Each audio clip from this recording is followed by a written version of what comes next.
All right, this is the third time I'm trying to record this intro, and it'll be the last time. So, however this runs, I'm stressing myself out, and I won't be able to finish it if I don't just run through it. So, this is gonna be kind of a dark one, guys. I was in a really bad place. I'm gonna go over all of that, but it's not clickbait. We're not going to talk about any like suicide attempts or anything here, but you'll see. I do want to warn you that there's a chapter that's going to have graphic medical descriptions of procedures and conditions. And if you get queasy about that stuff, I'm not going to show any images, but I'll describe to you guys what happened and what was going on. If you think you're okay with it, do be warned that it does deal with a condition and treatment for something dealing with my privates. So take that for what you will, and make your choice. If you stick around, cool. If not, just know that I was in a really bad place. Skip that chapter and go on to the next one. And with that, guys, welcome to this very special Anime-Versal reviews. Not really a review, more just story time on AVR. And yeah, we're a part of the big LRM Online family. Make sure you check out lrmonline.com every day for all your entertainment news, needs, and opinions. And yeah, I'm still doing the business stuff, you guys. Hit subscribe here on the YouTube channel if you care to. We do a lot of fun things here. We've got Marvel and Star Wars shows, general entertainment show, as well as the Anime-Versal reviews. We're doing Classroom of the Elite right now, which is a lot of fun. But this whole podcast. Oh, and we're available wherever you get your podcasts from. This podcast actually started because of Dr. Stone, and you can go back and find our early reviews over on the LRM Online YouTube channel. But there's no video; it's all audio only. But yeah, guys, I really love that show, and I kind of wanted to chit chat about why. And I wrote an article last month. You guys can find it at LRM Online. I'll try to remember to put it down in the description box below, and then I'm going to kind of use that as a guide, as well as some notes I wrote down to kind of go through each setup. So I don't know if I'm going to cut anything in here. Usually because of my brain injury, we'll go over that. It's hard for me to do fun cut edits and things. I get overwhelmed. So if you ever notice, most everything on this channel is like straight recording. So I've warned you guys. We've set up. So let's go ahead and talk a little bit. I was in the United States Army. I was an engineer. I did a couple of tours in Afghanistan. I did a tour in Iraq, and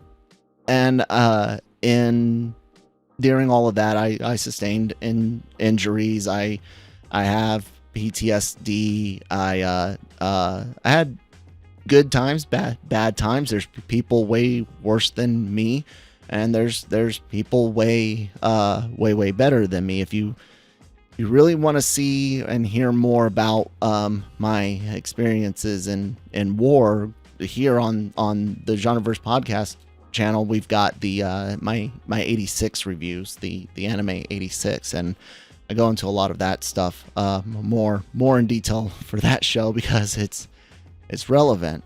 But I ended up with a very painful condition. It actually started like back in 2010, but it got worse, and eventually it combined with a lot of things, including the PTSD and head injuries, kind of ended my career. I had to start going through the process of medical retirement in 2019. Yeah, a lot went on. so that's kind of like an initial setup. I served for 17 years. I did active for the most part. I did a few years in the National Guard at the very start. And I miss it a lot. I was a like I said, an engineer enlisted. I made Sergeant First Class E7, and I had done recruiting duty. I was trying to go back to be an engineer when shit hit the fan, if you will. So, yeah, that's kind of the setup. So there you go. So now we're into the medical description chapter for you guys. What happened? What about my junk? What was the condition in 2010? I started suffering groin pain, testicular pain. Bad. I'd get epididymitis is what they would call it, but I would have no bacterial or viral infections, just the inflammation, pain, and swelling. I was in a monogamous relationship with my wife, both of us faithful, no STDs, just unlucky. And for years, couple times a year, I would get these inflammations and these flare-ups, and it would put me out of commission for a while, for a couple weeks. Come and go, and then over time it just kept coming more and more often. By the time we get to 2018, I had a period where I was bedridden. Couldn't move, sitting up hurt, moving hurt, lifting, walk, everything hurt and everything affected it. It was rough, man. I started seeking treatments. So we tried all sorts of things from physical, occupational therapy type things, ice treatments, injections into a part called the spermatic cord, which is like a bundle of all the vessels and tissue that carries stuff from like the torso down into the scrotum, and they would inject nerve blocks basically there. Well, none of it worked, and no one knows 100% why. A theory that maybe it was the scar tissue, and scar tissue can get inflamed much easier apparently, and that maybe by not maybe removing the epididymis years ago, I created a self replicating or endless cycle of issues. But again, no real no. We had to continue on. So the next step forward for me was spermatic cord stripping, where they went into my body and from the kind of like a pelvic area, torso going into the scrotum, they cut out all of that tissue except for the blood and lymph vessels, permanently sterilizing me. I had a vasectomy. This vasectomy was not the cause of the issues. May have exacerbated some, but again, we don't know for certain. But that happened after the condition had started in 10. I had the vasectomy in 16.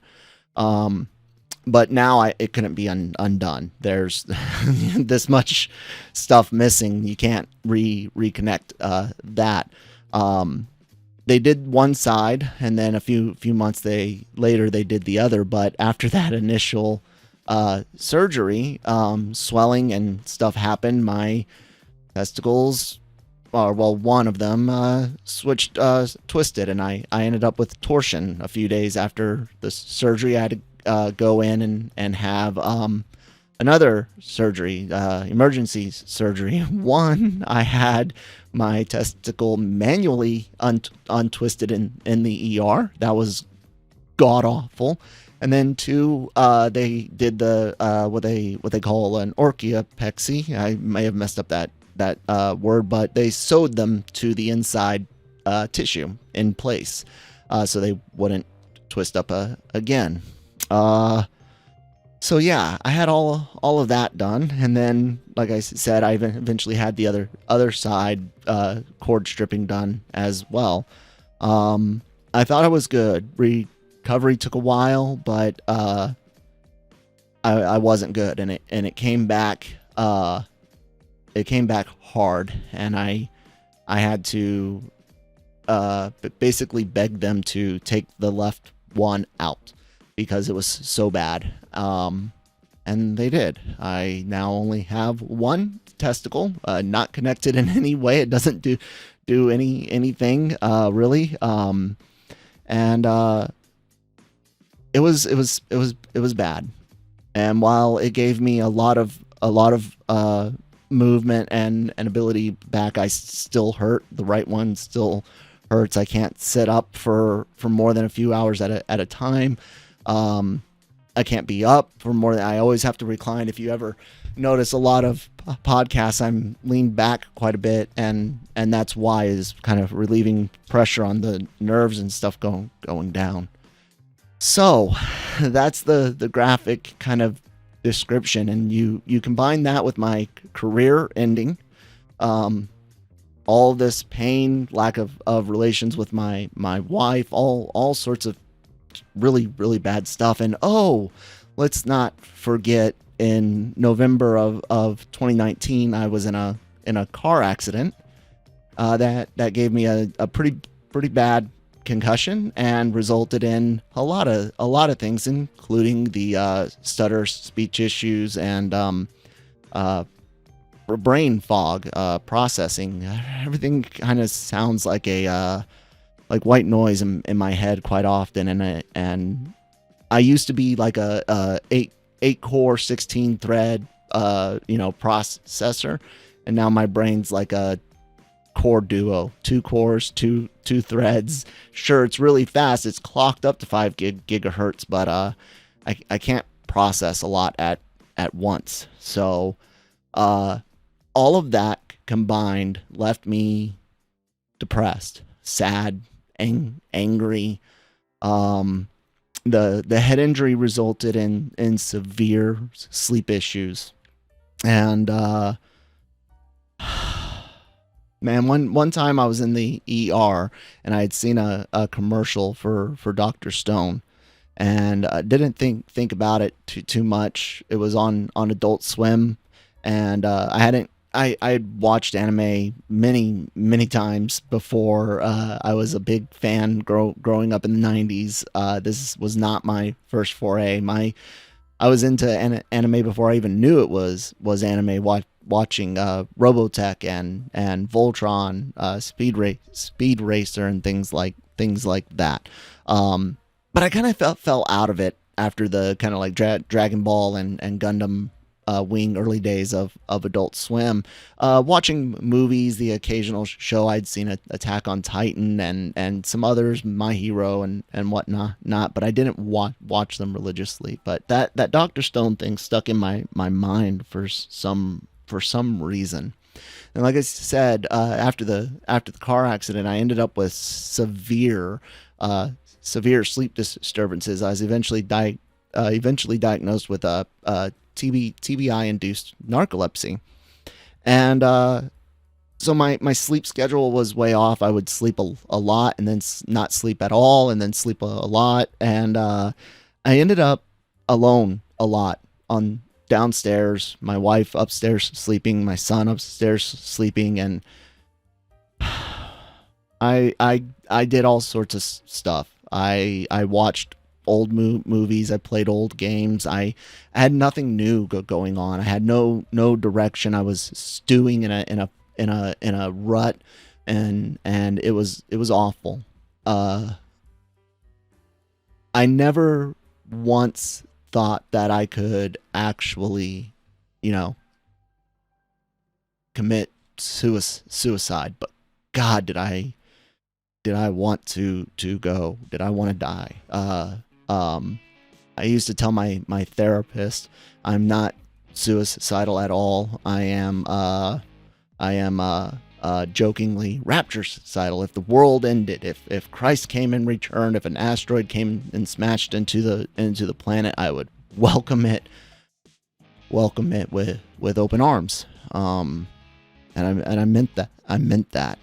And I don't know how serious the consideration was of driving's not the safest thing for you, Kyle. You hurt and you're tired, but accidents happen. Maybe if I had just increased my risks enough, maybe something would happen. Hell, I remembered, it was in my mind that my family would have, $400,000 if I died while still in the military. I didn't finish my retirement until October of 2020. So I sat there like that for a couple of months, November and December, really, really bad. And then one night I discovered Dr. Stone, and here we are 16, 17 minutes into this video, and I'm finally going to tell you guys about how Dr. Stone affected me. I was watching old anime, and I saw the banner on Funimation for Dr. Stone, and it reminded me of the commercial that I saw. And it's just weird. It's this weird character, Senku, with his weird hair and this body breaking out of stone. And I had no idea what I was getting into, but something just said, hey, that looks cool. Why not give it a shot? And so I did. And boy, was it worth it. I watched the first 5 or 6 episodes dub. I watch anime however I first discover it. If dub is available, because I do speak English, I'll generally watch that. But Christine and I, my wife, were watching 7 or 8 seasonal anime right now. All of those in subtitled. So don't at me for enjoying dubs as much as I do subs. I watch them both. But man, the voice cast for Dr. Stone. You guys, I don't know if you purposefully tried to match everything from the Japanese cast, but everyone from Senku to Gen, Chrome, I mean the boys, yeah, I mean they're great. Their voices are great, and the show's premise was fun. It's nothing like super cerebral. This isn't some Evangelion. This isn't even ecchi or hardcore violence stuff that usually gets people. No, man, this was just a good action adventure set with a really unique twist on the post-apocalyptic world, and I was hooked, man. I loved it all. I watched, like I said, 5 or 6 episodes at once, and then kept watching. Try to talk Christine into it whenever we would actually cross paths between my wake hours and her wake hours. I loved all of it, and I watched it, and I used to have a bigger problem switching between dub and sub than I do now, only because of familiarity. And so I had to wait for the rest of the first season to hit Funimation. So it wasn't until January, February, I think, of 2020 that it finally finished. And man, I couldn't wait for more. I loved everything about it. I got Brian in on it, who hosts AVR with us. I got Christine in on it. I must have watched the first season probably 3 or 4 times before the Stone Wars hit. And I from everything, I can't thank it enough, because it gave me something different. One little bit of new joy, and don't get me wrong, most of what kept me here, because like I said, I wasn't going to go and off myself purposely, but most of what kept me here was, hey, my family, they love me. They'll they'll be sad, but like I said, all those nights sitting there wondering, well, what if I was gone? They could move on. Yeah, they'll be sad, but they've got the money, they've got time, and they don't have to sit here and take care of me. I felt worthless. I felt useless. I was trying to do things here on LRM Online, but my condition and my mental state was not conducive for that, and Dr. Stone changed it by just being one positive thing in a sea of awfulness. Awful.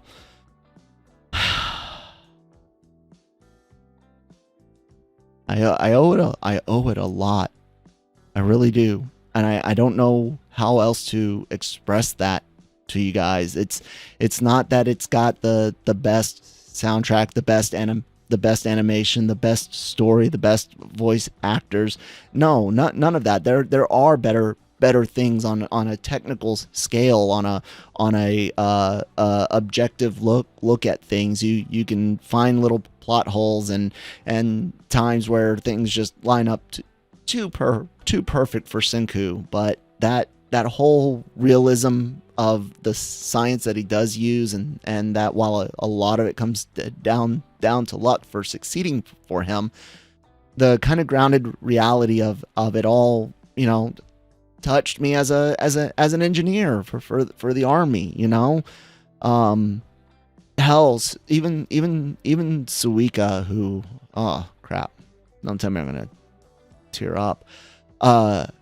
Even Suika's character has a moment. One of my biggest things, and I don't know how to make this come off and not sound pretentious. And if anyone out there has ever served in the military, you probably get what I'm saying. But feeling useless is an awful thing. And in the army, you're part of something big. You're part of something bigger. And as a leader, you've got subordinates that you're mentoring and trying to bring up and get them to where you're at. A good leader not only wants their subordinates to one day reach the same grade and rank, but you want them to surpass you.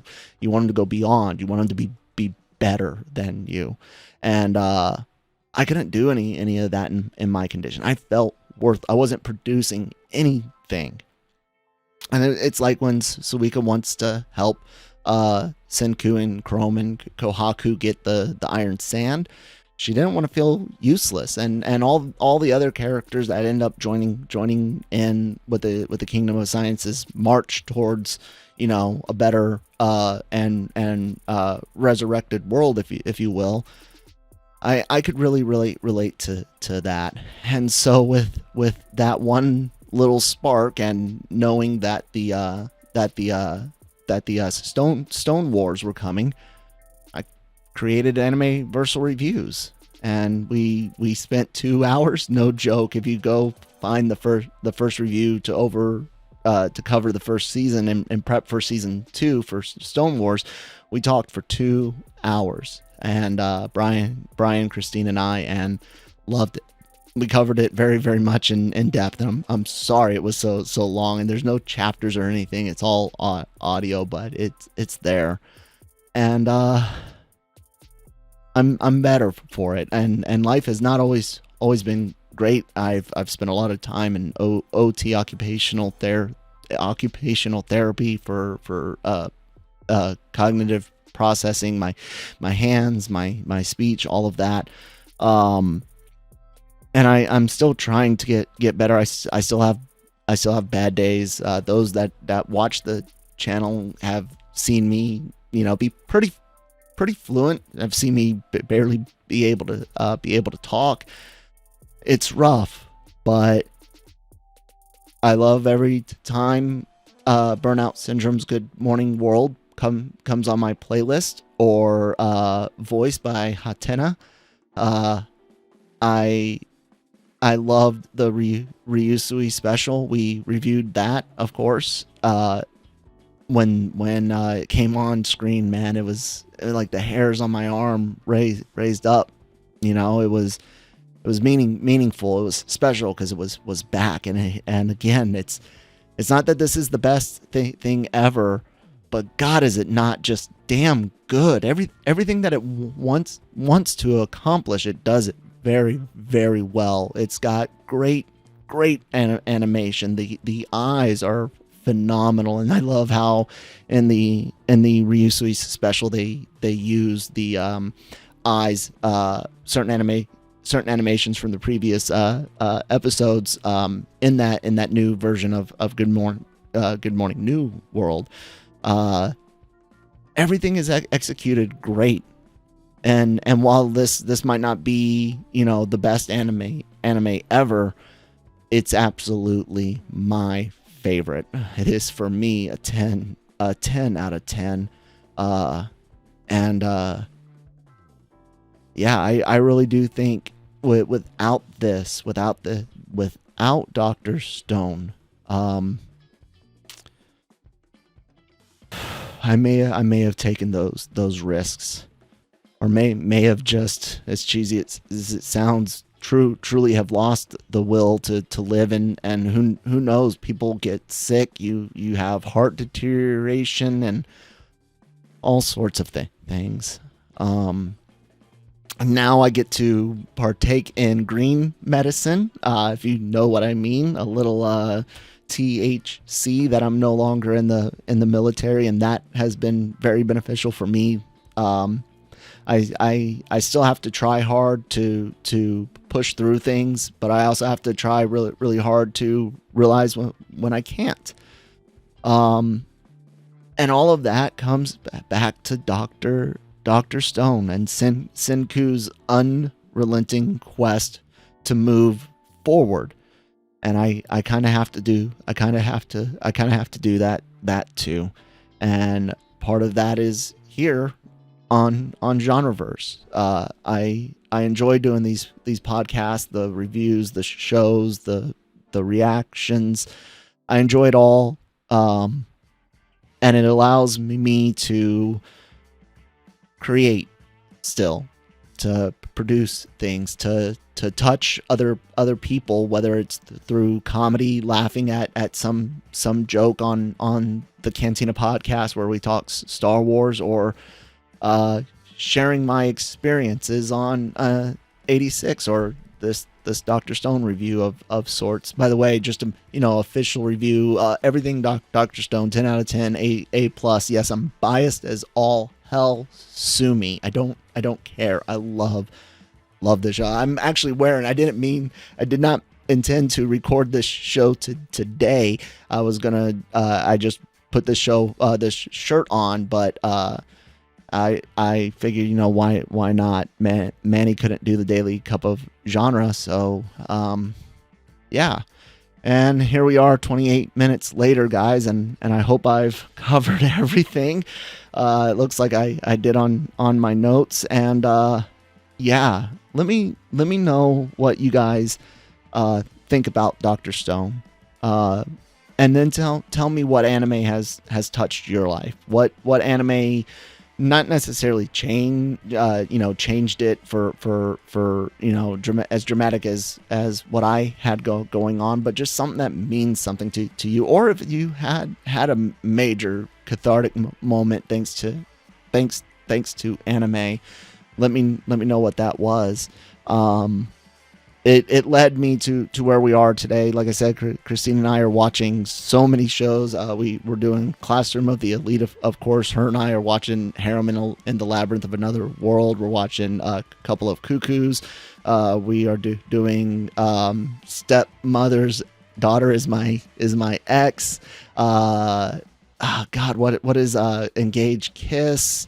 A whole bunch, and we've been watching seasonal anime basically ever since. I got into Dynazenon and Gridman. I got into Megalobox and Mushoku Tensei, and like it really reawakened the weeb in me, and here I am. I mean, hell, I've had this FLCL tattoo. I'm trying to angle. It's hard. There he is, sort of. Okay, I've had that tattoo for for a long time, and I mean, anime has always been a big part of my life, but I am forever thankful to Dr. Stone for reawakening that and kind of giving me like I said, that one thing that I needed in that one moment. So I am so happy I was in the emergency room that night, because if I wasn't, I honestly can't say that I would be here right now. And it's a scary thought, but I'm happy. So I think I've rambled on long enough, guys. I hope you've enjoyed this.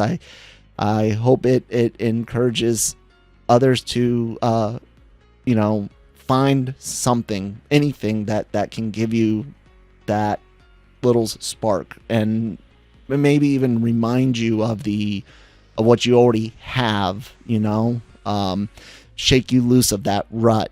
It wasn't like I didn't have a supporting family. I did. I just couldn't see it through all the black darkness surrounding me. Emo. I need like mascara and stuff. No. All right, guys. Thanks for hanging out with me and discussing this. Oh wow. Why is that stuff not? Why is that? Oh, wrong browser window. There we go. Check out LRM online every day for all of your entertainment news, needs, and opinions. If it'll go, there it goes. We cover everything in entertainment.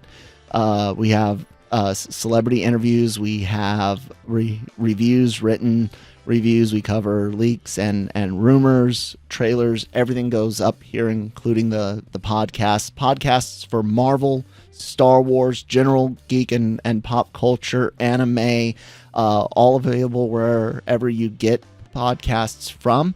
And of course here on the GenreVerse YouTube channel. If you go back to the old LRM YouTube channel, you can find the Anime-Versal reviews playlist, and you can see down here 2 hours and change. And then we did all of the Stone Wars, talking an hour based on each episode. We usually do a lot faster these days. But yeah, guys, I can't say oops, did I really turn that on? There we go. I can't say thank you enough for all the support that you give us here at GenreVerse. And yeah, we'll see you on the next show.